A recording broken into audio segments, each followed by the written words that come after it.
Hello बच्चों, good afternoon, good afternoon, good afternoon, good afternoon बच्चों। चलो तो आज की क्लास में हम एक नया चैप्टर स्टार्ट करेंगे, लेकिन हमारा एक म्यूचुअल फंड का एक कॉन्सेप्ट था, वो कॉन्सेप्ट को इस क्लास के लास्ट में डिस्कस करेंगे, ठीक है।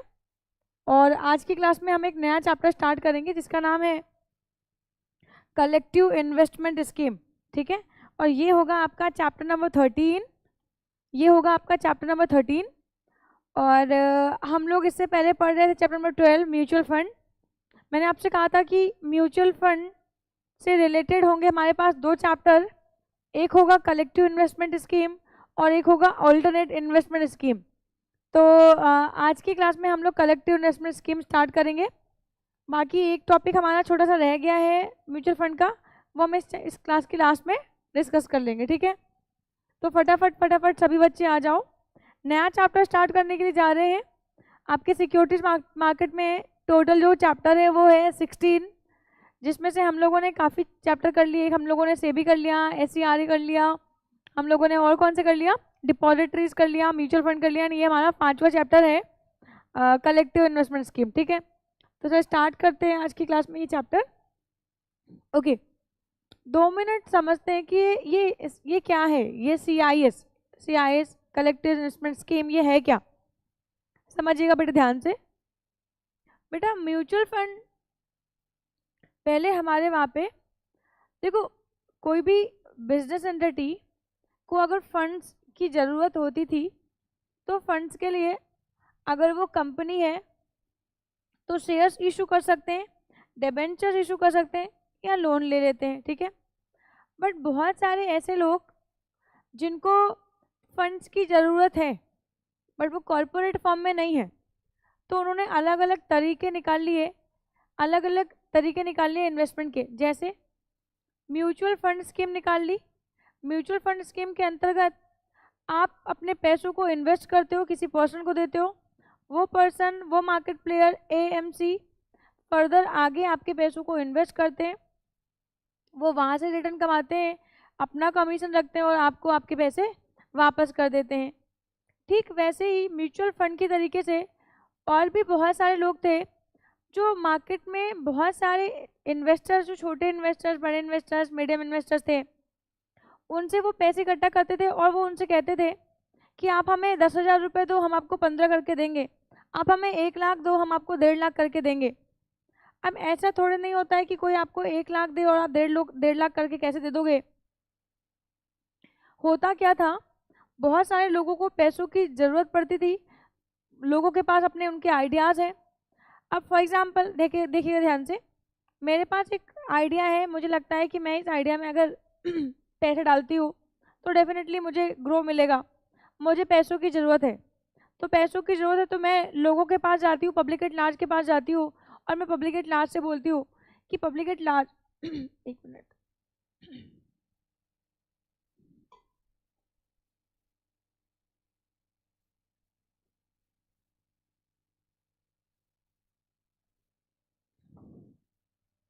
मैं पब्लिक एट लार्ज के पास जाती हूँ और मैं उनसे बोलती हूँ कि मेरे पास एक प्रोजेक्ट है, एक स्कीम है, अगर आप इस स्कीम में पैसे लगाते हो तो हम आपको 10 का 15 करके देंगे, 15 का 20 करके देंगे।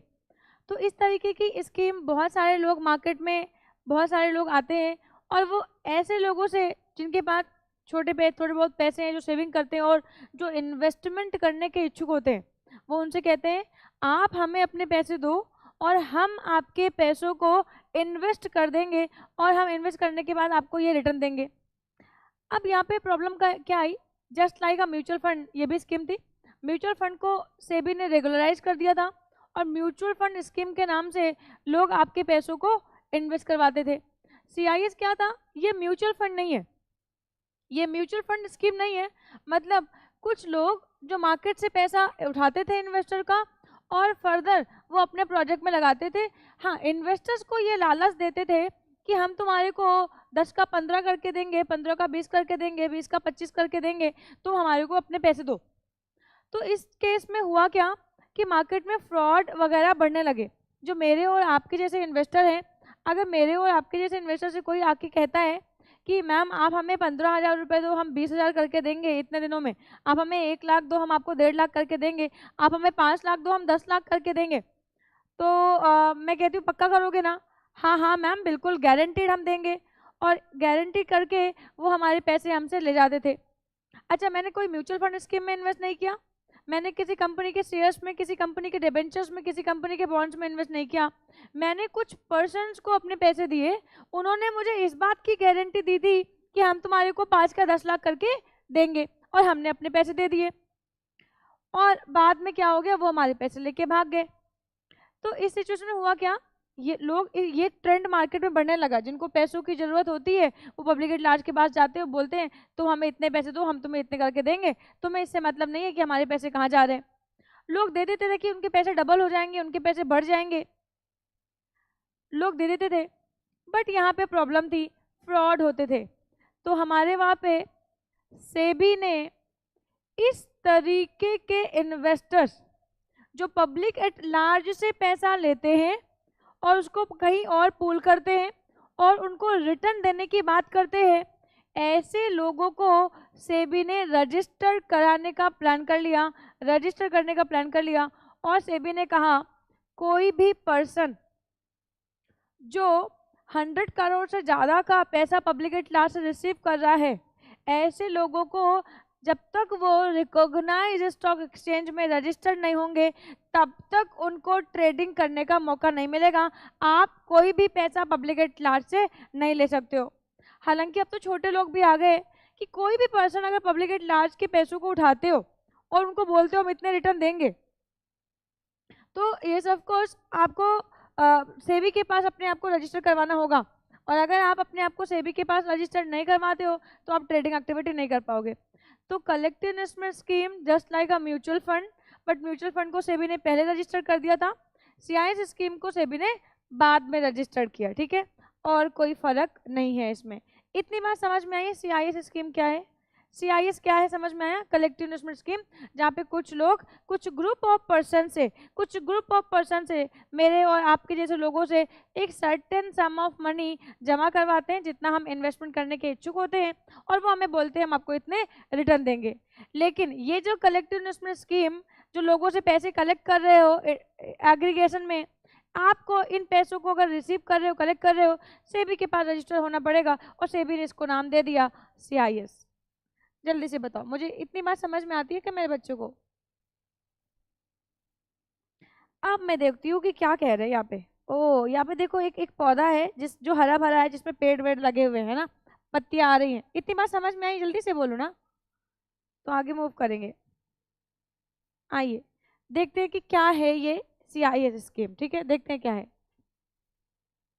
देखिएगा, collective investment scheme is a trust. Okay okay, तो मैंने भी आपसे कहा था just like a mutual fund, but mutual fund नहीं है।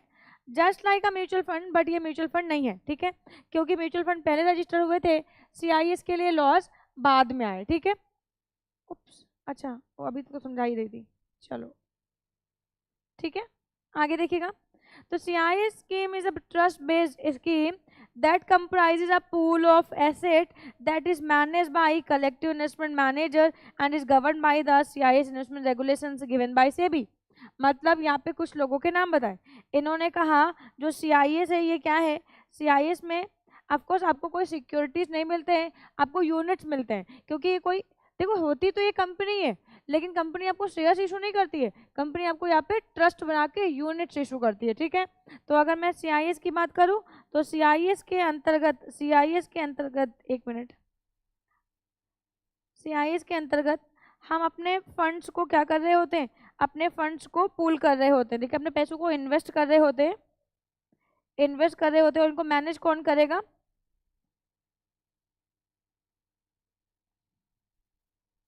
मैनेजर, ठीक है। और ये किसके द्वारा गवर्न की जाएंगी, गवर्न बाय सेबी रेगुलेशन, ठीक है, ओके मैम। आगे मूव करते हैं। The sums of money that are exchanged on the stock exchange and in the money market make them too pricey for most people। जैसे हम money market से या security market से शेयर्स परचेज करते हैं तो उनका एक सेट प्राइस होता है, मुझे उसी पे पैसे लेने होते हैं।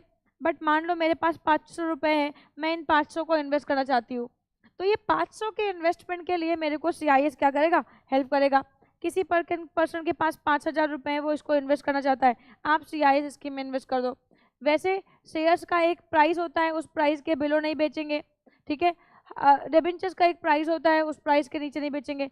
अगर मैं बैंक में अपने पैसों को सेव करती हूँ तो वहाँ पे मुझे एक फिक्स रेट से इंटरेस्ट मिलेगा, तो मुझे कोई ज़्यादा बेनिफिट नहीं मिलेगा। तो मैं कोई ऐसी स्कीम की तरफ मूव करती हूँ जो मुझे इस 500 का एक महीने में 1,000 बना के दे दे। तो ये जो कुछ ऐसे पर्सन होते हैं जो इस तरीके के दावे करते हैं, इस तरीके की गारंटी लेते हैं, तो कोई दिक्कत की बात नहीं है, आप करो। अगर पब्लिक का पैसा आप डबल कर रहे हो तो कोई प्रॉब्लम की बात नहीं है। लेकिन आपको क्या करना पड़ेगा, अगर आप इस तरीके की एक्टिविटी कर रहे हो तो आपको सेबी के अंतर्गत रजिस्टर होना पड़ेगा और सेबी के रेगुलेशंस को मानना पड़ेगा। With CIS, the money or funds from a group of investors are pooled और collected together to form a CIS portfolio। आई बात समझ में? तो वही बातें आ गई कि CIS स्कीम क्या है।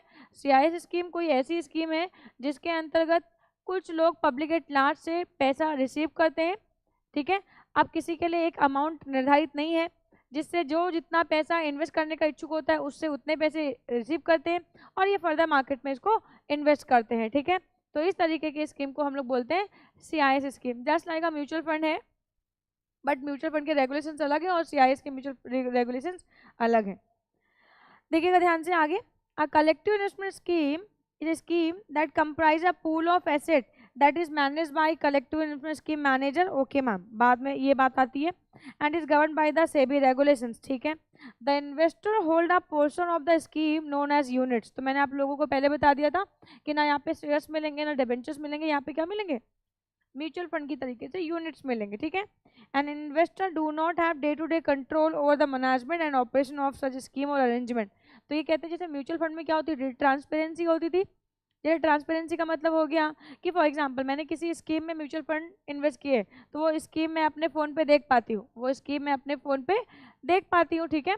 और आज कहाँ पे इन्वेस्ट किया है, मेरे को कितना रिटर्न मिला है, मेरी क्या NAV है, मैं इसको देख पाती हूँ। कल कहाँ कहाँ पे ये इन्वेस्ट करने वाले हैं, कहाँ पे फोरकास्टिंग कर रखी है, मैं इसको देख पाती हूँ। बट CIS स्कीम में ऐसा नहीं होता है, मैं डे टू डे कंट्रोल नहीं कर पाती हूँ अपने इन्वेस्टमेंट को। तो म्यूचुअल फंड में मैं डे टू डे कंट्रोल कर पाती हूँ, CIS में मैं कंट्रोल नहीं कर पाती। अब डेफिनेशन, आप जब देखिएगा ध्यान से, डेफिनेशन में सेबी के रेगुलेशन 1992 के सेक्शन 11AA में हम लोगों ने CIS स्कीम के बारे में बात किया। बच्चे, कोई भी पैसा, कोई भी पर्सन अगर कुछ ग्रुप ऑफ पर्सन से, कोई भी पर्सन अगर कोई ग्रुप ऑफ पर्सन से, अगर कोई ग्रुप ऑफ पर्सन से फंड्स को इकट्ठा करता है और उन फंड्स को मार्केट में पूल करने की बात करता है, ठीक है, इन्वेस्ट करता है, इन्वेस्ट करता है और उस पर रिटर्न की बात करता है, ठीक है, तो इसको सेबी के अंतर्गत रजिस्टर होना पड़ेगा। कोई भी पर्सन पब्लिक एट लार्ज से पैसा इन्वेस्ट करता है, उनको मनी फॉर्म में रिटर्न देने की बात करता है, उनको इन्वेस्ट करता है प्रॉपर्टी, प्रॉपर्टी चाहे वो मूवेबल हो चाहे वो इमूवेबल प्रॉपर्टी हो, इनको होल्ड दिलाने की बात करता है। तो इस तरीके की सभी इन्वेस्टमेंट हमारी क्या कहलाएगी, CIS इस इन्वेस्टमेंट कहलाएगी और इसके अंतर्गत इनको सेबी के अंतर्गत ही काम करना पड़ेगा। देखिएगा ध्यान से, ये डेफिनेशन ही आपके एग्जाम में पूछ सकते हैं। अगर CIS से क्वेश्चन आएगा तो ये पूछेंगे या तो रोल ऑफ कंपनी सेक्रेटरीज पूछेंगे, ठीक है। देखिएगा ध्यान से, section 11AA of the SEBI act 1992, तो कौन सी रेगुलेशन बात करती है, 1992 ही बात करती है, ठीक है। डिफाइंस एज एनी स्कीम और arrangement, any scheme, any scheme, any scheme और अरेंजमेंट मेड और offered by any company under which. अब ये बातें याद रखनी, 4 पॉइंट, 4 पॉइंट मैं आपको पढ़ाऊंगी, ये 4 पॉइंट आपको याद रखने हैं, ठीक है। देखिएगा ध्यान से, कोई भी कंपनी कोई भी ऑफर या कोई भी स्कीम लेके आती है पब्लिक एट लार्ज के लिए, जिसके अंतर्गत वो द कंट्रीब्यूशन और पेमेंट्स मेड बाय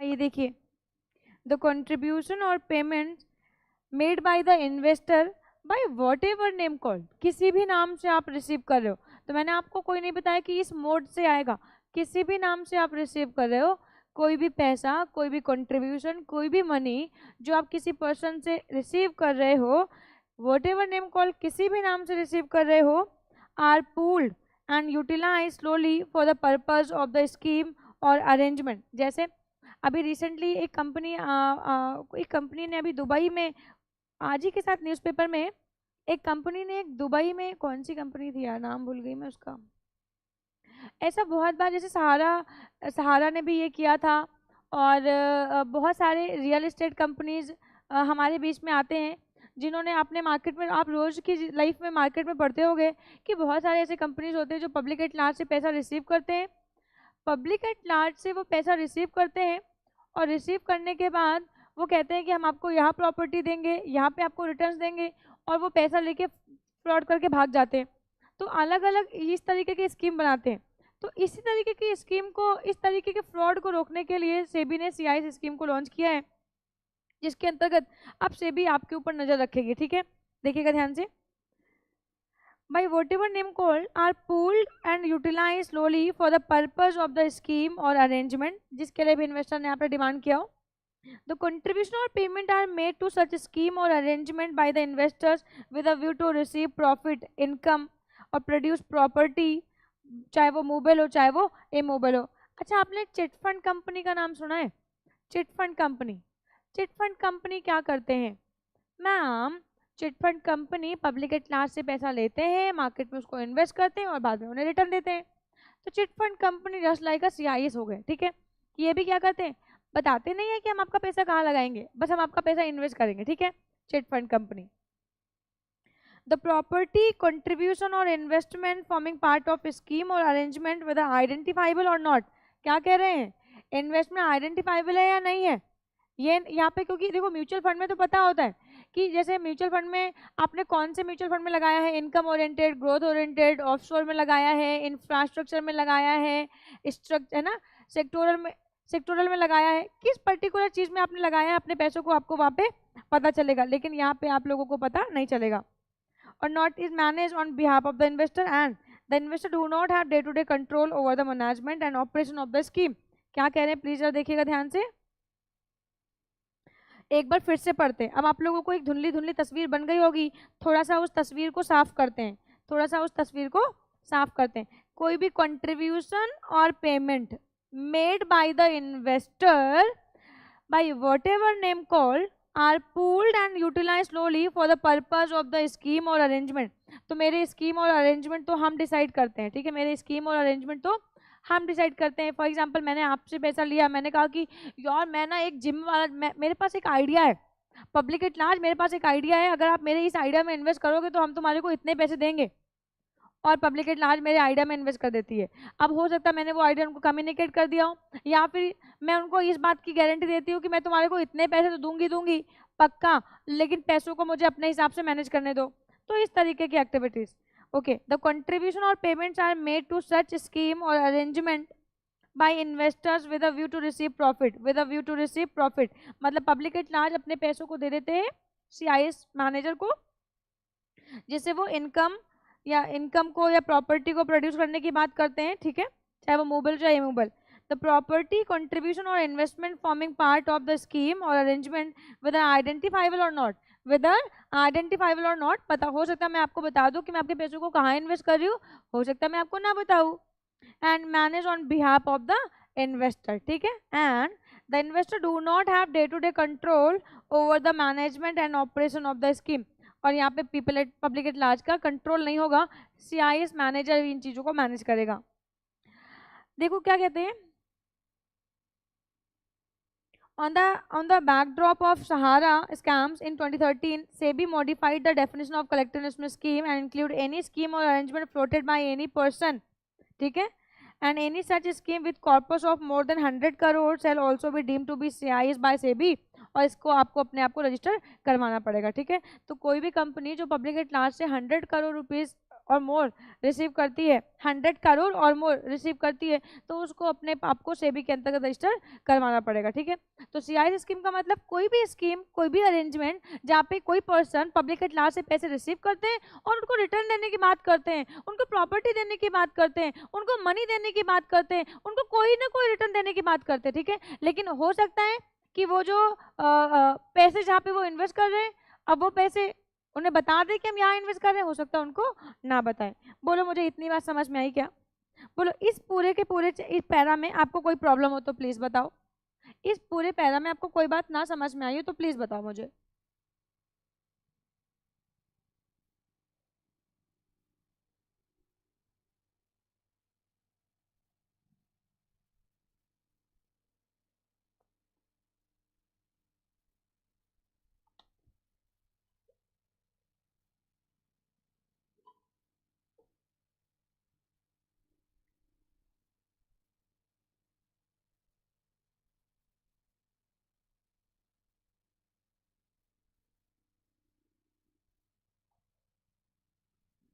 आगे मूव करते हैं, कलेक्टिव इन्वेस्टमेंट स्कीम की बात आगे करते हैं।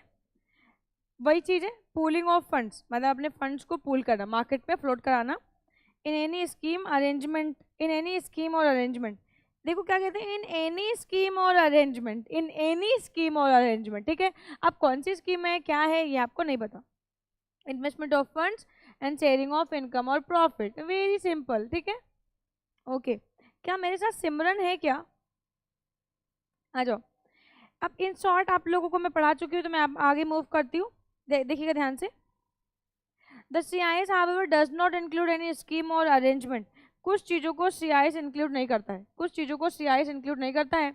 अगर इन जगहों से पैसे, अगर इन जगहों से पैसे आपसे कोई कंपनी रिसीव करती है तो हम इनको CIS नहीं करेंगे। ठीक है, आप प्लीज़ ध्यान रखिएगा। मैंने आप लोगों को चिट फंड का जो कॉन्सेप्ट सिखाया था ना, चिट फंड आपको बस एक एग्जाम्पल दिया था, बट चिट फंड का जो व्यापार है वो अलग है और जो CIS है वो अलग है। बट चिट फंड, जैसे chit fund company public at large से पैसे रिसीव करती है, वैसे ये भी रिसीव करेंगे, बट वो दोनों अलग होंगे। ठीक है, ध्यान रखिएगा। आइए, the CIS however does not include any scheme or arrangement made or offered by cooperative society। देखो कोऑपरेटिव सोसाइटी क्या करती है, जैसे आपको मैं बता दूं, जैसे CIS स्कीम में क्या होता है, प्लीज जरा समझना ध्यान से। जैसे मैंने क्या किया, ये कुछ ग्रुप ऑफ पर्सन है, मैं अपनी बात कर रही हूँ, मैंने क्या किया, मैंने इन ग्रुप ऑफ पर्सन से कहा कि ऐसा है, मेरा एक प्रोजेक्ट मार्केट में लगने जा रहा है, आप इस मार्केट में मेरे पैसे लगाओ, आप इस मार्केट में मेरे को पैसे लगाओ और मैं आपको क्या करूँगी, इस पर रिटर्न दूंगी, मैं आपको इस पर क्या करूँगी, रिटर्न दूंगी। एक मिनट बस ध्यान दीजिएगा। जैसे फॉर एग्जाम्पल, जैसे जैसे सहारा श्री ने, इनका एक प्रोजेक्ट था MB, है ना,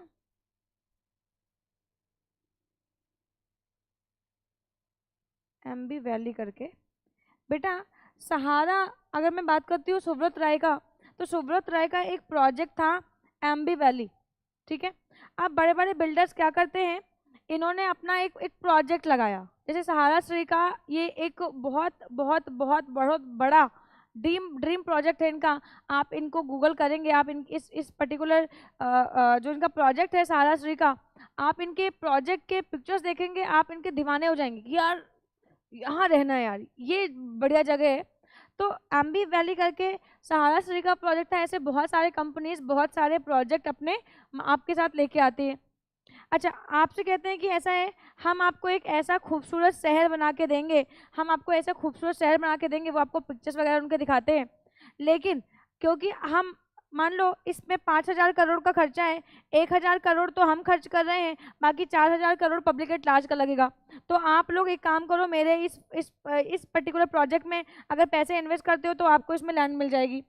बहुत सारी जगहों पे ऐसा होता है, गोल्फ सिटी में ऐसा हुआ, गोल्फ सिटी में गोल्फ सिटी लोगों से पहले पैसे ले लिए और फिर बाद में जाके गोल्फ सिटी बना। अब तो गोल्फ सिटी का मालिक भाग भी रहा था, ये को पकड़ लिया उसको भी। तो ऐसे क्या करते हैं ये लोग, इस तरीके के प्रोजेक्ट लेके आते हैं, इन प्रोजेक्ट में पब्लिक एट लार्ज से पैसा इन्वेस्ट करवाते हैं कॉमर्शियली। अच्छा, अगर कॉमर्शियली कर रहे हैं तो ये CIS के अंतर्गत आ जाएंगे। आप समझना, मैं आपको कोऑपरेटिव समझा रही थी ना, कोऑपरेटिव को क्या कॉन्सेप्ट है बेटा, ऐसे कोऑपरेटिव जैसे ऐसा भी होता है, फॉर एग्जाम्पल हम पुअर लोग हैं, गरीब लोग हैं, या हम ऐसे लोग हैं जिनको घर की तलाश है, जिनके पास घर नहीं है। तो मैंने ऐसे 200 लोगों को, 300 लोगों को, 400 लोगों को इकट्ठा कर लिया। मैंने कहा भैया तुम्हारे पास भी घर नहीं है? हाँ जी मेरे पास भी घर नहीं है। अच्छा तुम्हारे पास भी घर नहीं है, मेरे पास भी घर नहीं है। ऐसे हम दोनों क्या करेंगे, हम लोग एक काम करते हैं, जितने लोगों के पास ग्रुप नहीं है इन सभी लोगों को इकट्ठा करते हैं। मैंने मान लो 500 लोगों को इकट्ठा कर लिया, और मैंने इन 500 लोगों को इकट्ठा करके मैं सरकार के पास गई। मैंने कहा सरकार हम 500 लोगों के पास घर नहीं है, हम 500 लोग अपना घर बना लेंगे, बट हम 500 लोगों को रहने के लिए जमीन की व्यवस्था आप कर दो। तो हम 500 लोगों ने मिलकर एक कोऑपरेटिव सोसाइटी बना ली, और उस कोऑपरेटिव सोसाइटी में कुछ लोगों से कुछ पैसा हमने गवर्नमेंट से ले लिया, कुछ पैसा हमने कुछ अलग एनजीओ से ले लिया, कुछ पैसा अपनी पॉकेट से लगा दिया, और हमने ये क्या किया, फ्लैट बनाया, अपार्टमेंट बनाए, या अपने लिए घर बना लिए। तो अब देखो कोऑपरेटिव सोसाइटी भी तो यही काम कर रही है, पब्लिक एट लार्ज से वो पैसे रिसीव कर रही है, और रिसीव करके फिर बाद में वो कोऑपरेटिव सोसाइटी का जो प्रोजेक्ट है वो प्रोजेक्ट में वो क्या कर रही है, पैसे लगा रही है ना। लॉ कहता है कि अगर कोऑपरेटिव सोसाइटी ने कोई एक्ट किया हुआ है, वो पैसे लेके घर बना रहे हैं, तो ये कोऑपरेटिव सोसाइटी का जो फॉर्मेशन होता है वो पब्लिक वेलफेयर के लिए होता है। और अगर पब्लिक वेलफेयर के लिए होता है, प्रॉफिट मोटिव इनका नहीं होता है, तो यहाँ पे हम इनको इसके अंतर्गत नहीं लाएंगे।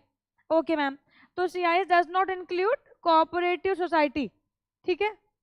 Okay ma'am, under which deposit are accepted by non banking financial companies. अब NBFC अगर आपके पास डिपॉजिट्स एक्सेप्ट करवाती है, वो आपसे पैसे लेती है, बोलती है आप हमें पैसे दो और हम पैसे मार्केट में इन्वेस्ट करेंगे, तो वो NBFC के रूलिंग्स के अंतर्गत आ जाएंगी, वो सेबी के अंतर्गत नहीं आएंगी। फिर कहते हैं being a contract of insurance, insurance company आपसे हर महीने का पैसा लेती होंगी और बोलती है कि आपको मैच्योरिटी पे आपको इतना पैसा मिलेगा, तो वो इंश्योरेंस रेगुलेशन के अंतर्गत आएंगे, उनको सेबी रेगुलेशंस गवर्न नहीं करते हैं, ठीक है, वो अपना इंश्योरेंस रेगुलेशन के अंतर्गत आएंगे, ठीक है। Okay, providing for any scheme, pension scheme और any other insurance scheme form under employees provident fund and miscellaneous provision act, तो वो EPF के अंतर्गत आएगा, वो भी यहाँ पे नहीं आएगा। Under which deposit are accepted under section 74 the companies act, तो 74 द कंपनीज एक्ट में CIS नहीं आता है। डिपॉजिट्स में जब मैंने आप लोगों को पढ़ाया है लिस्ट, तो उसमें डिपॉजिट्स की कैटेगरी में CIS नहीं आता है। Under which deposit are accepted by company declare as nidhi company, तो निधि कंपनी भी एक तरीके से समझ लो पब्लिक वेलफेयर में काम करती है, एक तरीके से कोऑपरेटिव सोसाइटी की तरीके से काम करती है, लेकिन होती नहीं है। जैसे मैंने आप लोगों को बताया था, निधि कंपनी अपने मेंबर से ही पैसे लेती है, उनके पैसों को मतलब लेंडिंग और डिपॉजिट एक्टिविटी करती है, अपने मेंबर से पैसे लेती है और मेंबर को ही लोन और बाकी सुविधाएं देती है, तो ये वेलफेयर में काम करते हैं, तो इनका उद्देश्य प्रॉफिट कमाना नहीं होता है, वेलफेयर होता है, ठीक है। Following within the meaning of chit fund business are defined clause D of the section 2 of the chit fund act 1982। तो मैंने आपको बताया था कि जो CIS होता है जस्ट लाइक का चिट फंड होता है, बट एक्चुअली में चिट फंड नहीं होता है। Under which contribution made are in the nature of subscription to of mutual fund, mutual fund के लिए अलग रूलिंग्स हैं, अलग रेगुलेशंस हैं, तो CIS म्यूचुअल फंड भी नहीं होते। तो ध्यान दीजिएगा, इनके अलावा जितनी बातें मैंने आपको यहाँ पे पढ़ाई, यहाँ पे ये जितनी बातें मैंने आप लोगों को पढ़ाई है, इनके अलावा अगर कोई भी पर्सन किसी पब्लिक एट लार्ज से पैसे इकट्ठा करता है और पैसा इकट्ठा करके कहीं और लगाता है, इन्वेस्ट करता है और बाद में उनको रिटर्न देने की बात करता है, तो इस तरीके की स्कीम हमारी CIS स्कीम कहलाएगी। अब आइए बात करते हैं सेबी के रेगुलेशंस की बात करते हैं, ठीक है। तो देखिएगा ध्यान से, तो SEBI collective investment scheme regulation 1999 हमारे पास है, एंड ये क्या कहती है जरा देखिएगा ध्यान से।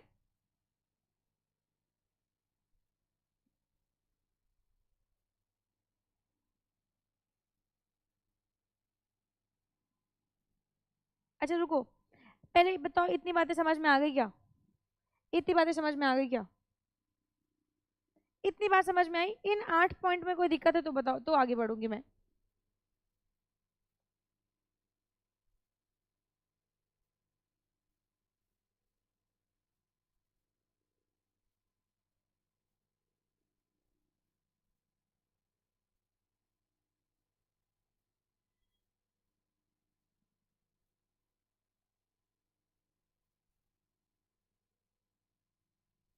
चलो अब आगे मूव करते हैं। अच्छा आप समझिएगा ध्यान से, कोई भी पर्सन जो CIS स्कीम को लॉन्च कर रहा है, देखो CIS कौन होंगे, जो पर्सन, देखो CIS स्कीम को जो भी पर्सन लॉन्च करेगा उसको सेबी के अंतर्गत रजिस्टर होना पड़ेगा, और सेबी कहती है कोई भी पर्सन जो इस तरीके की स्कीम लेके आएगा वो कंपनी में रजिस्टर होगा। मतलब कोई भी पर्सन जो CIS स्कीम के अंतर्गत अपने आप को रजिस्टर करवाता है उसको कंपनीज एक्ट के अंतर्गत रजिस्टर होना पड़ेगा और उसके बाद सेबी के अंतर्गत रजिस्टर होना पड़ेगा। और जब सेबी के अंतर्गत वो रजिस्टर हो जाएगा इसके बाद ये CIS एक्टिविटीज में पार्टिसिपेट कर सकता है। देखिएगा ध्यान से, collective investment management company means a company incorporated under the Companies Act 2013 and registered with SEBI under these regulations whose object to organize, operate and manage a collective investment scheme। तो CIS क्या है? Company होते हैं, company के form में होते हैं, ठीक है, जो आपके पैसों को पुल करते हैं।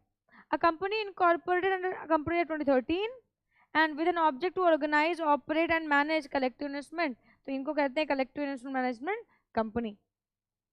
CIMC, आप कहीं CIMC लिखा होगा तो इनका मतलब क्या हो गया? Collective investment management company. Certificate of registration to carry on CIS business, no person other than CIS management company which has obtained a certificate under the Companies Act and SEBI regulations, जिन लोगों ने companies act के अंतर्गत register करवाया अपने आप को और जिन लोगों ने सेबी के रेगुलेशन के अंतर्गत अपने आप को रजिस्टर करवा के सर्टिफिकेट ऑप्ट किया है सेबी से, वही पर्सन CIMC का काम कर सकते हैं। इसके अलावा कोई भी अदर पर्सन CIMC का काम नहीं कर सकते हैं। कलेक्टिव इन्वेस्टमेंट स्कीम प्रॉपर्टी देखिएगा, अब इसमें क्या होता है? वही चीज़ मैंने आपको बताई, वही चीज़ मैंने आप लोगों को बताई कि कोई भी पर्सन जो पब्लिक एट लार्ज से फंड रिसीव करता है और फंड रिसीव करके वो कहता है कि हम आपके पैसों को प्रॉपर्टी में इन्वेस्ट कर रहे हैं, आपको इसमें इतना टाइम पीरियड के बाद आपको ये मूवेबल या इमूवेबल प्रॉपर्टी मिलेगी, तो इस तरीके की स्कीम को हम लोग बोलते हैं कलेक्टिव इन्वेस्टमेंट प्रॉपर्टी स्कीम। ठीक है, देखिएगा, collective investment scheme property includes subscription of money और money is worth to the collective investment scheme, property acquired directly or indirectly with the proceeds of subscription of money and income arising directly or indirectly from subscription money or property। मतलब वही चीज कि collective investment scheme property क्या होती है? जब आपके पैसों से आपको प्रॉपर्टी रिटर्न में आती है तो वो हमारी प्रॉपर्टी स्कीम कहलाती है। ठीक है, जो हमारे सहारा श्री ने किया था, इन्होंने भी क्या किया? बहुत सारे लोगों से बहुत सारा पैसा लिया कि हम आपको ये प्रॉपर्टी क्रिएट करके देंगे, लेकिन बाद में उन्होंने नहीं दिया, फ्रॉड किया। इसीलिए तो सेबी क्या कह रही है? सेबी कह रही है कि हम आपको या तो आप पैसे दे दो, सेबी के साथ ही तो फ्रॉड किया है सहारा श्री ने, आपको पता है, तो या तो आप सेबी के अंतर्गत जो आपने पब्लिक एट लार्ज के साथ फ्रॉड किया है वो पैसे आप दे दो, या तो फिर हम आपका क्या करेंगे? प्रोजेक्ट नीलाम करवा देंगे, और वही कर भी रहे हैं।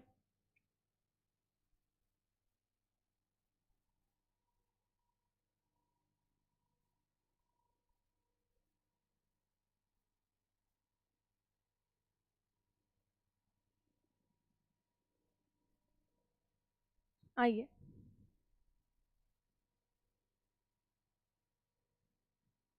सुनिए तो ध्यान से। अच्छा, यहाँ बताती हूँ कौन जगह, यहाँ पे कोई भी कंपनी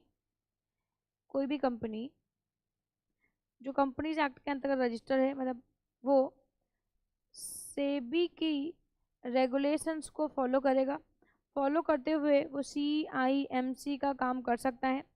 और CIMC क्या करती है? ये इन्वेस्टर से फंड्स को रिसीव करती है और फंड्स को क्या करती है? मार्केट में पूल करती है, मतलब इन्वेस्ट करती है। ठीक है, ओके मैम। और इन इन्वेस्टर को जो इन्वेस्टर इसमें फंड्स लगाते हैं, पैसे देते हैं, इनको ये बदले में क्या देती है? इनको बदले में ये यूनिट्स देती है। ठीक है, इतनी बातें अभी तक मैंने आपको समझाई, इतनी बातें मैंने आप लोगों को समझा दी। ठीक है,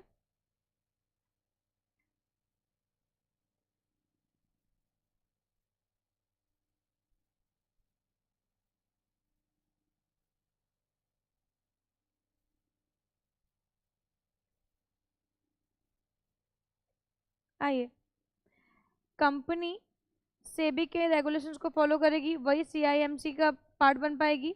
ये इन्वेस्टर से फंड्स को रिसीव करेगी, इन्वेस्टर को ये उनके बदले में यूनिट देगी और इनके पैसों को ये मार्केट में पूल करेगी और इन्वेस्ट करेगी। अब देखिए वही बातें लिखी हुई यहाँ पे, देखिएगा ध्यान से। Collective investment scheme should not undertake any activity other than that managing of the scheme. तो इन्होंने सेबी के अंतर्गत जो स्कीमें अपनी रजिस्टर करवाई होंगी उसी के अंतर्गत ये वही काम कर पाएंगी जो स्कीम इनकी सेबी के अंतर्गत रजिस्टर होगी। ठीक है ma'am.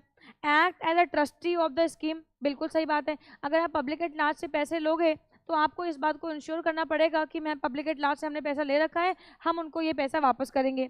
Launch any scheme for the purpose of investing in securities कर सकते हो, लेकिन ये बात को ध्यान में रखना है, सेबी के अंतर्गत रजिस्टर करना पड़ेगा। Investment any scheme floated by it, ठीक है। तो अपनी स्कीम को आप क्या करते हो, अपना कोई भी पैसों, अपनी जो भी स्कीम है उसमें अपने पैसों को फ्लोट कर सकते हो, मतलब मार्केट में इन्वेस्ट कर सकते हो। However, it has been provided that CIMC may invest in its own scheme, ठीक है, अपनी खुद की स्कीम को भी इन्वेस्ट कर सकते हैं। ये क्या कह रहे हैं, इस लाइन का मतलब क्या समझना ध्यान थे। ओके देखो, जैसे ऐसा होता है कि बहुत सारे एनबीएफसीज ऐसा करते हैं कि वो मार्केट में आपको कहते हैं कि अगर आप हमें 5 लाख रुपए दोगे, हम उस 5 लाख पे आपको 7% का इंटरेस्ट देंगे। ठीक है, हम उस 5 लाख पे आपको 7% का इंटरेस्ट देंगे। और आपको पता है ये क्या करते हैं, आप मतलब ये क्या करते हैं, ये आपसे पैसे रिसीव करते हैं और ये आपसे पैसे रिसीव करके रिजर्व बैंक ऑफ इंडिया को देते हैं। मतलब आपके पैसों को आपसे कहते हैं आप हमें पैसे दो, हम आपको इतना रिटर्न देंगे, और ये उन पैसों को आरबीआई में जमा कर देते हैं। मान लो कोई बैंक, फॉर एग्जाम्पल कोई बैंक आरबीआई में जब अपने पैसों को जमा करता है तो आरबीआई उसको दे रहा है 8% का इंटरेस्ट। अच्छा, इन्होंने इन्वेस्टर से कहा आप मुझे पैसे दो, हम आपको देंगे उस पर 7% का इंटरेस्ट। तो 1% का इंटरेस्ट इनके खाते में चला गया और रिमेनिंग उनको भी, इन्वेस्टर्स को भी मिल गया, बैंक भी खुश है, मैं भी खुश हूँ, पब्लिक भी खुश है। तो इन्होंने क्या किया, इन्होंने अपनी कोई स्कीम बताई, उस स्कीम को किसी और के अंतर्गत इन्वेस्ट कर दिया। मतलब आपने अपनी स्कीम में इन्वेस्ट किया, आपने बताया कि हम ये प्रोजेक्ट बनाएंगे, तो आपने पब्लिक एट लार्ज से पैसा लिया और उस प्रोजेक्ट में इन्वेस्ट कर दिया। या फिर हो सकता है कि आपने अपनी स्कीम उठा के ही किसी और को दे दिया और वो पर्सन आपकी स्कीम को मैनेज कर रहा है, तो CIMC ये एक्टिविटीज को भी कर सकते हैं। ठीक है, अब आइए बात करते हैं ऑब्लिगेशंस की, जो कि मोस्ट इंपॉर्टेंट है। यहाँ पे CS के ऑब्लिगेशंस और CIMC के ऑब्लिगेशंस इंपॉर्टेंट है, पढ़ लीजिएगा, चैप्टर यहीं खत्म हो जाएगा। देखिएगा, अब जो भी पर्सन CIMC, जो भी person collective investment scheme manager की रिस्पॉन्सिबिलिटी पे होगा, मैनेजमेंट की पोस्ट पे होगा, उसके ऊपर कुछ ऑब्लिगेशंस आएंगे। क्या आएंगे, देखिएगा, be responsible for managing funds और properties of scheme on behalf of the units of holders. आपको बता दूं, आपको एक बात बता दूं, जो हमारी CIS स्कीम आई थी, ये स्कीम इसी वजह से ही आई थी, ये आप लोगों को इन्वेस्टर्स को प्रोटेक्ट करने के लिए ही आई थी। बिकॉज मार्केट में तो ऑलरेडी बहुत सारी चीजों के लिए स्कीम बना रखी है सेबी ने, बट पब्लिक एट लार्ज का पैसा किसी भी तरह से मार्केट में खराब नहीं होना चाहिए, लोग उनके पैसों को लेके भागे ना, इसलिए इन्होंने CIS स्कीम भी लॉन्च करी थी। और इसके अंतर्गत कहा कि कोई भी पैसा अगर पब्लिक एट लार्ज से हम लेके आते हैं, तो चाहे छोटा पैसा हो चाहे बड़ा पैसा हो, उसकी प्रॉपर सेफ्टी होगी। और आपको जो भी पर्सन वो पैसों को रिसीव कर रहे हैं पब्लिक से और फर्दर इन्वेस्ट कर रहे हैं, उनकी जवाबदेही होगी कि वो पैसे कहाँ गए। Exercise due diligence and care in managing asset end funds of the scheme. ठीक है, also be responsible for the act of commission, ठीक है, ओमिशन बाय इट्स एम्प्लॉयज और द पर्सन। ठीक है, मतलब आपने पैसे लिए जिस चीज के लिए, अगर पैसे डूबते हैं तो आप रिस्पॉन्सिबल हो, आपको अपने पॉकेट से देना पड़ेगा। आपकी रिस्पॉन्सिबिलिटी बनती है कि कोई कमीशन और ओमिशन ना हो। आपकी रिस्पॉन्सिबिलिटी बनती है अगर आपके एम्प्लॉयज ने कोई एक्ट किया है तो उनके लिए आप जिम्मेदार होगे। Appoint register and share transfer agent and should also abide by their respective code of conduct. तो आप शेयर ट्रांसफर एजेंट STA को अपॉइंट करोगे, ये STA सभी सिक्योरिटीज की देखभाल करेगा और इसके ऊपर भी कोड ऑफ कंडक्ट जो सेबी ने बता रखे हैं उनको कंप्लाई करवाना पड़ेगा, कहीं ये मिसकंडक्ट ना करे। Give monthly receipt for all money received and report and payment of to SEBI. मतलब आपने जितना funds public at large receive किया है उसके रजिस्टर मेंटेन करो और उसकी डिटेल क्या करो, कंपनी को दो, सेबी को दो। देखो म्यूचुअल फंड में क्या है, म्यूचुअल फंड का जो मैकेनिज्म है वो तो बहुत ट्रांसपेरेंट हो गया, सेबी ने बहुत ट्रांसपेरेंट बना दिया, बट ये क्या है, ये अपने डे टू डे के ऑपरेशंस आप लोगों को नहीं दिखाते ना। तो म्यूचुअल फंड को क्वार्टरली अपनी रिपोर्ट सबमिट करनी पड़ती है सेबी को, और CIS को मंथली अपनी रिपोर्ट सबमिट करनी पड़ती है सेबी को। म्यूचुअल फंड को क्वार्टरली और CIS को मंथली करनी पड़ेगी। Hold meeting of board of director to consider the affairs of the scheme. ठीक है ma'am. And obtain adequate insurance against the properties, कि कल को आपके पैसे डूब जाते हैं तो इंश्योरेंस कंपनी उनके पैसे दे, ठीक है। तो इस चीज़ के लिए प्रॉपर हमें को ध्यान में रखना है। तो ये हो जाते हैं हमारे फाइनली ये ऑब्लिगेशंस। आपके एग्जाम में ये ऑब्लिगेशंस भी पूछ सकते हैं, ठीक है। तो प्लीज़ इसको बहुत अच्छे से करिएगा। एक सेक्शन 11AA ये पूछ सकते हैं कि CIS स्कीम क्या है, और आपसे ऑब्लिगेशन पूछ सकते हैं। इसके अलावा आपसे यहाँ पूछेंगे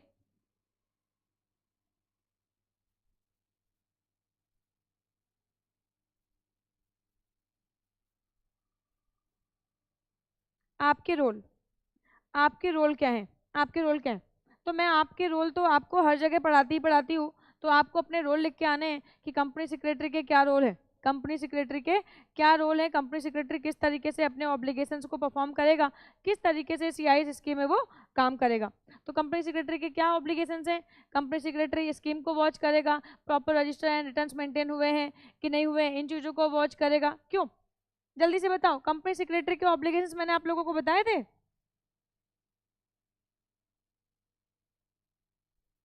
रिपोर्ट्स मैनेज करेगा, मीटिंग कंडक्ट हुई नहीं हुई है, स्टैचुटरी कंप्लाइंस हुए हैं या नहीं हुए हैं, ऑडिट करेगा, इंटरनल ऑडिट कैसे सब इंटरनली क्या चल रहा है, इन सभी चीज़ों पे रिपोर्ट बना के कंपनी सेक्रेटरी देगा। इसके अलावा आपके ऊपर कुछ प्रीनल प्रोविजन भी आ जाते हैं, इसके अलावा आपके ऊपर कुछ प्रीनल प्रोविजन आ जाते हैं। मान लीजिए किसी CIS स्कीम के अंतर्गत किसी पर्सन ने पब्लिक एट लार्ज से कोई पैसे लिए और बाद में उन पैसों को उसने गलत जगह पे इन्वेस्ट किया, या पब्लिक एट लार्ज के पैसे डूब जाते हैं या उनसे फ्रॉड होता है, तो फिर किस तरीके के पेनल्टी लगेंगे, देखिएगा। पीनल प्रोविजन अंडर CIS क्या कहते हैं, if a registered CIS wallet certain provisions of regulation, तो आपका सर्टिफिकेट कैंसिल कर दिया जाएगा और आपको फर्दर बिजनेस एक्टिविटी को करने का मौका नहीं मिलेगा। जैसे सहारा श्री के साथ हुआ था, सहारा का लाइसेंस कैंसिल कर दिया गया और अब इनको सेबी के अंतर्गत ट्रेडिंग करने की परमिशन नहीं दी गई। क्यों, क्योंकि इन्होंने सेबी के प्रोविजंस को वॉयलेट किया था।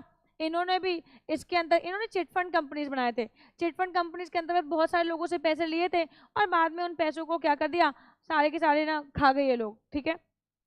तो सेबी क्या करेगी, अगर किसी भी CIS ने किसी भी कलेक्टर स्कीम ने कोई भी सेबी के प्रोविजन को वॉयलेट किया तो आपके लाइसेंस को कैंसिल कर दिया जाएगा। एंड सेबी में इनिशिएट क्रिमिनल प्रोसिक्यूशन, क्योंकि जहाँ पे भी पब्लिक एट लार्ज का इन्वॉल्वेशन होता है, जहाँ पे भी पब्लिक एट लार्ज इन्वॉल्व होती है वहाँ पे तो क्रिमिनल ऑफेंस ही आते हैं। आप लोगों को कंपनीज एक्ट में प्रॉस्पेक्टस वाले चैप्टर में मैंने आपको पढ़ाया है। तो प्रॉस्पेक्टस वाले चैप्टर में देखो ना, एक अनलिस्टेड कंपनी थी, मतलब वो ज़्यादा पब्लिक एट लार्ज से डील नहीं कर रही है, फिर भी क्रिमिनल प्रोसिक्यूशन आते थे ना। बट यहाँ पे क्या है, सेबी के अंतर्गत रजिस्टर है, इसका मतलब पूरे के पूरे इंडिया में एंड आउटसाइड इंडिया भी इस तरीके की एक्टिविटीज में आपके साथ लोग डील कर रहे हैं, तो क्रिमिनल ऑफेंसेस लगेंगे। एंड गिव फॉलोइंग डायरेक्शंस, कौन कौन से, prohibiting on collection of money, आपको अब नहीं देंगे। Prohibiting to dispose of assets, आपको अपनी एसेट्स बेचने नहीं देंगे। आपको पता है सारा ये जो एम्बी वैली था, एम्बी वैली मैं आपको अभी इस क्लास के बाद में आपको दिखाऊंगी इनके पिक्चर्स। एम्बी वैली बहुत बहुत बहुत लग्जरी, बहुत ही ज़्यादा लग्जरी प्रोजेक्ट है सहारा का। और आपको पता है अगर सहारा उसको बेच दे तो 40-45 हज़ार करोड़ का तो है वो प्रोजेक्ट, 40-45 हज़ार करोड़ का प्रोजेक्ट है वो। सोचो अगर इतना पैसा वो भेज दे तो वो अपनी लाइफ ना आउटसाइड इंडिया आराम से बिता सकता है। तो सेबी ने क्या, सेबी कहता है कि ऐसा है ना, हम आपको मनी रिसीव करने देंगे, ना हम पैसों को डिस्पोज ऑफ करने देंगे, ना ही हम एसेट को डिस्पोज ऑफ करने देंगे, और हम सब कुछ अपने अंडर में ले लेंगे। तो आपको पता है इनका एम्बी वैली प्रोजेक्ट जो है वो क्या हो रहा है, नीलाम हो रहा है। Requiring to dispose of assets, अगर जरूरत है तो ये डिस्पोज ऑफ करेंगे, सेबी डिस्पोज ऑफ करेगी। And refund the money, refund the money किसको, इन्वेस्टर्स को करेंगे। And prohibit person from assessing operation and capital market, और अब आपको कभी भी कैपिटल मार्केट में काम करने का मौका नहीं मिलेगा, ठीक है। तो इस तरीके के आपको पता होगा, आप रोज पेपर में सुनते होंगे कि बड़े सारे फ्रॉड कंपनीज हैं। मैं आपको एक मिनट, बस एक मिनट लिस्ट दिखाती हूँ।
आइए बेटा, ये देखिए रीसेंट रीसेंट आपके पास रीसेंट अपडेट है सीआईएस के अंतर्गत।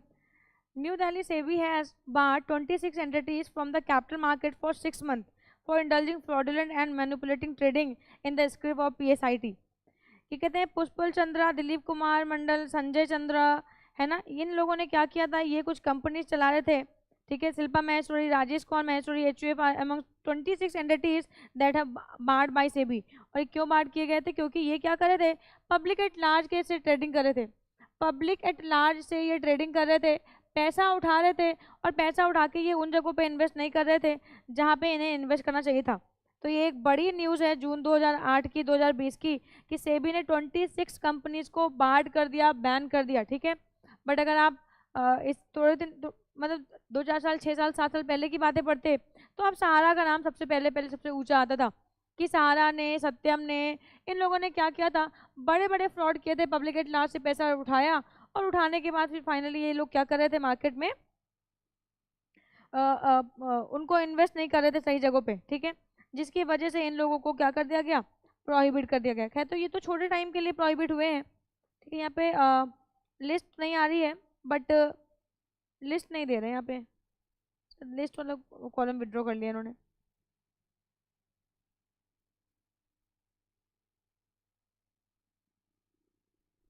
चलो आगे मूव करते हैं। तो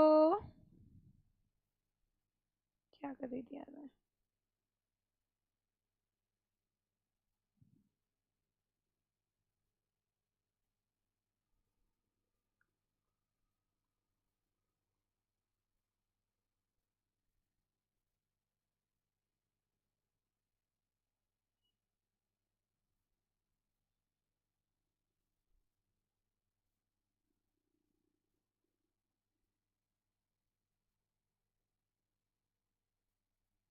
बहुत स्लो हो गया कंप्यूटर मेरा।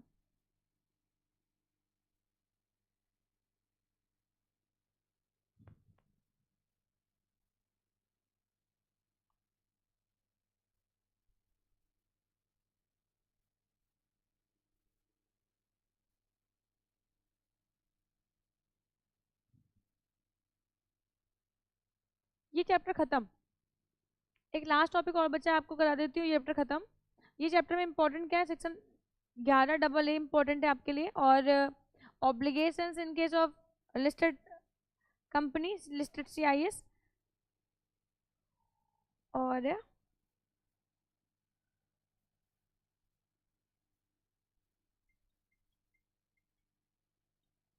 आइए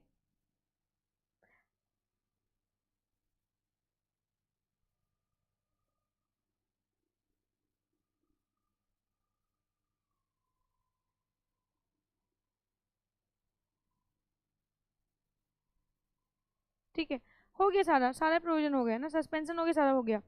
सुनिए ध्यान से, तो हम लोगों ने क्या पढ़ लिया, सारे प्रोविजन हो गए हम लोगों के, कुछ छूट तो नहीं गया ना। सीआईएस हो गया है, 111 11AA हो गया है, एंड कौन कौन सी एक्टिविटीज नहीं करनी है, कौन कौन से लोग सीआईएस एक्टिविटी नहीं करेंगे, या कौन कौन से लोगों का कलेक्शन सीआईएस की कैटेगरी में नहीं आएगा। एंड सर्टिफिकेट का हो गया, ठीक है, ये भी हो गया, एंड ऑब्लिगेशंस भी हो गए, एंड पीनल प्रोविजन, तो यही तक है ही। तो फाइनली यहाँ पे फिर फाइनली हमारा ये चैप्टर खत्म हो गया, ठीक है, यहाँ पे हमारा चैप्टर खत्म हो गया। सीआईएस स्कीम, छोटे छोटे इन्वेस्टर से पैसे रिसीव करना, छोटे बड़े दोनों से रिसीव करना, उन्हें बताना कि नहीं कि कहाँ पे हम इन्वेस्ट कर रहे हैं, और फर्दर मार्केट में इन्वेस्ट करना, पूल करना, और उनको रिटर्न देना, इस तरीके की एक्टिविटीज हमारी सीआईएस के अंतर्गत आ जाएंगी। म्यूचुअल फंड्स अलग चीज होंगे और सीआईएस अलग चीज होंगे, ठीक है, म्यूचुअल फंड्स के लिए अलग कॉन्सेप्ट लगेंगे एंड सीआईएस के लिए अलग लगेंगे।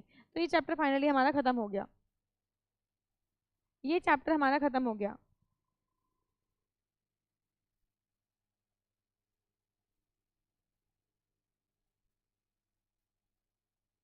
चलो, तो एक कॉन्सेप्ट हमारा रह गया था म्यूचुअल फंड का, हम वो फटाफट फटाफट कर लेते हैं। ये चैप्टर में कुछ नहीं था।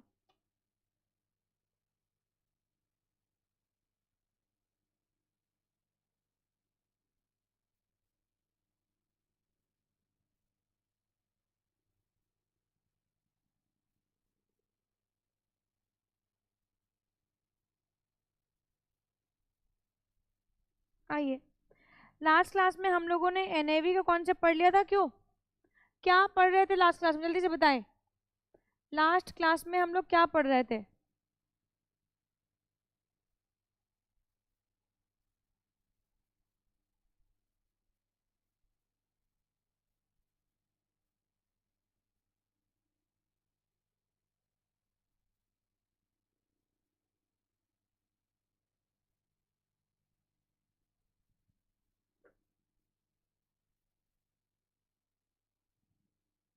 बताएं, लास्ट क्लास में हम लोग क्या पढ़ रहे थे?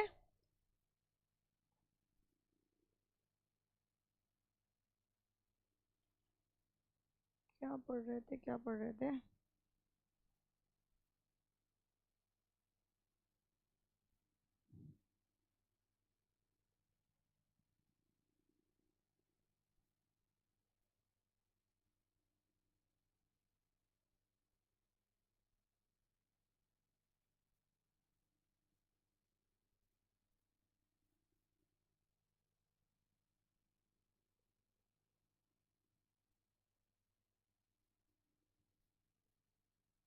शायद हम लोगों ने front ended and back ended हम लोगों ने कर लिया था, ये सब कर लिया था।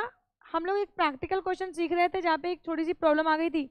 आइए देखिए बेटे, अगर मुझे किसी क्वेश्चन में फ्रंट एंडेड या बैक एंडेड पूछा जाए तो हम कैसे निकालेंगे? तो हम फ्रंट एंडेड और बैक एंडेड को निकालने के लिए सहारा लेंगे परचेज प्राइस का। अगर कोई भी सिक्योरिटी का परचेज प्राइस मतलब बिगनिंग का प्राइस निकालना और जिस टाइम पे कंपनी ने ऑफर किया है, तो इसका फॉर्मूला क्या होता है, जरा देखिएगा ध्यान से। इसका फॉर्मूला होता है किस वैल्यू पे हमने एसेट को परचेज किया, ठीक है, एनएवी 1 माइनस फ्रंट एंडेड। अब फ्रंट एंडेड का मतलब हो गया जो प्राइस स्टार्टिंग में बोला गया था, एनएवी जो उसकी नेट एसेट वैल्यू कितनी है, and divided by 1 minus front ended. तो इसके इस फॉर्मूले की हेल्प से हम लोग निकाल लेंगे। तो परचेज प्राइस का ये फॉर्मूला होता है, अगर कभी आपको फ्रंट एंडेड पूछे तो फ्रंट एंडेड को हम इस फॉर्मूले से निकाल सकते हैं, ठीक है। फिर आगे बात करते थे हम लोग। अगर हम लोग बात करें ये तो परचेज प्राइस था। अगर किसी सिक्योरिटी का हमें रिडेम्पशन प्राइस देखना है, रिडेम्पशन प्राइस, तो रिडेम्पशन प्राइस का फॉर्मूला होता था एनएवी, जितनी एसेट की वैल्यू है 1 माइनस 1 प्लस बैक एंडेड, ठीक है। तो इस तरीके से हम निकाल लेंगे। तो अब यहाँ से अगर आपको एनएवी पूछते हैं, परचेज प्राइस और फ्रंट एंडेड दिया है तो एनएवी निकाल लेंगे।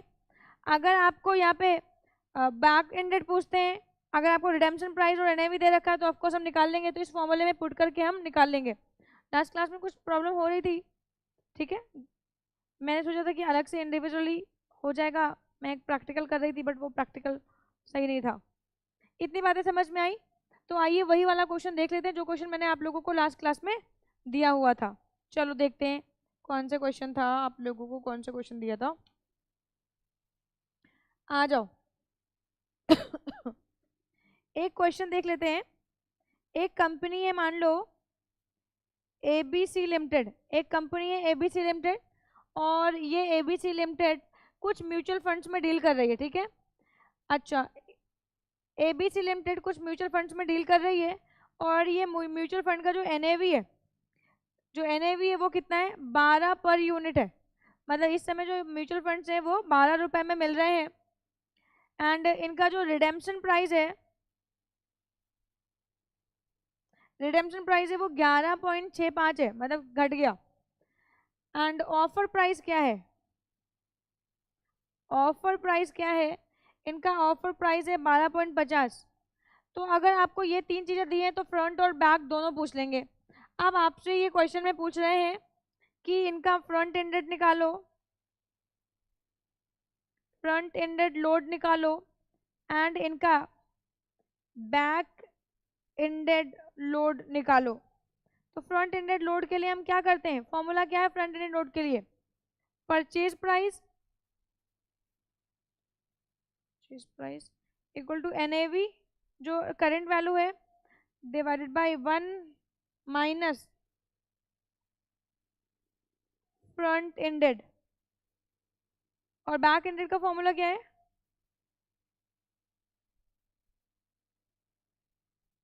Redemption price equal to NAV current value 1 minus 1 plus back ended. चलो तो परचेज प्राइस क्वेश्चन में दे रखा है,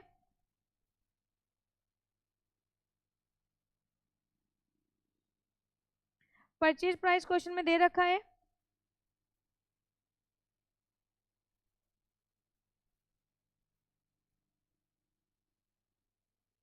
परचेज प्राइस कितना है? ऑफर प्राइस 12.50 है, तो 12.50 इक्वल टू NAV कितनी दे रखी है? 12 दे रखी है। 1 माइनस फ्रंट एंडेड, अब फ्रंट एंडेड तो हमारे को पता नहीं है, तो क्या मैं फ्रंट एंडेड की जगह x लिख दूँ? हाँ जी मैम। तो क्या मैं इसको ऐसे कह सकती हूँ 12.50 माइनस 12.50x इक्वल टू 12। आप इसको सॉल्व कर लो, और अगर आप इसको सॉल्व करोगे तो कितनी वैल्यू आ जाएगी, जल्दी से बताओ। अगर आप इसको सॉल्व करोगे तो कितनी वैल्यू आ जाएगी? तो मैं इसको ऐसे बोल सकती हूँ, जल्दी से सॉल्व करो, बताओ मुझे कितनी वैल्यू आएगी।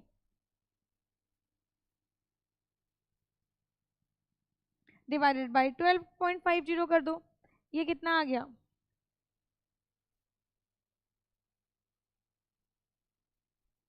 50 डिवाइडेड बाई 12.5, तो ये आ गया हमारा 0.04। 0.04 मतलब 4%, ठीक है 4%, ये 0.04 आया है। तो फ्रंट एंडेड का मतलब है कि स्टार्टिंग में कितना प्राइस था मेरा, कितना परसेंट था, ठीक है, अभी से पहले कितना प्राइस था मेरा, तो 0.04%। फ्रंट एंडेड का मतलब समझते हो ना, कि स्टार्टिंग में जब मैं म्यूचुअल फंड को परचेज कर रही हूँ, इन्वेस्ट कर रही हूँ, तो वो टाइम पे मैं कितने पैसे खर्च कर रही हूँ, तो ये 0.04 है, इसको इंटू 100 कर दो, तो ये आ गया 4% का। ऐसे ही आप बैक एंडेड निकाल लो, बोलो ये कर लोगे? 4 1 हाँ 4 ऐसे ही आएगा। अब बैक एंडेड निकाल लो ऐसे ही, जल्दी से निकालो, ये कितना आएगा बताओ? NAV कितना है? NAV यहीं से, NAV है 12, 12 डिवाइड बाई रिडेम्पशन प्राइस है 11.65 इक्वल टू 1 प्लस कितना आ जाएगा यहाँ पे? बैक एंडेड कितना है? बैक एंडेड निकालना है, तो बैक एंडेड की जगह रख दो x, आप निकाल लो।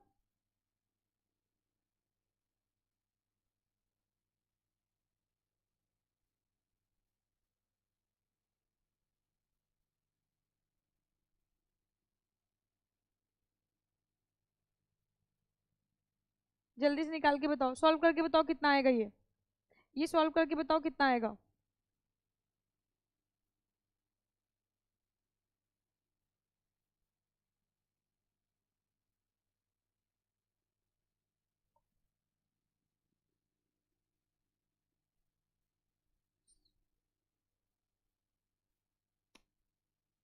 माइनस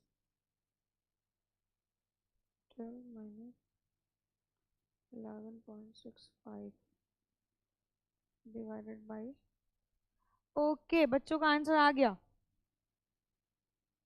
डिवाइडेड बाई 11.65 0.03 इंटू कर दो 100, ठीक है। तो ये फॉर्मूले में पुट करोगे आपको आंसर आ जाएगा, ठीक है। तो NAV का फॉर्मूला आ गया, purchase price and redemption price का फॉर्मूला है, जिस फॉर्मूले की हेल्प से आप फ्रंट एंडेड और बैक एंडेड निकाल सकते हो। तो यहाँ पे हमारा म्यूचुअल फंड भी खत्म हो गया, और यहाँ पे हमारा CIS भी खत्म हो गया, ठीक है। CIS में कुछ भी नहीं था, आपने देखा, मतलब आज की क्लास में हमने क्या पढ़ाया, CIS क्या होता है, बस यही इंपॉर्टेंट पॉइंट थी।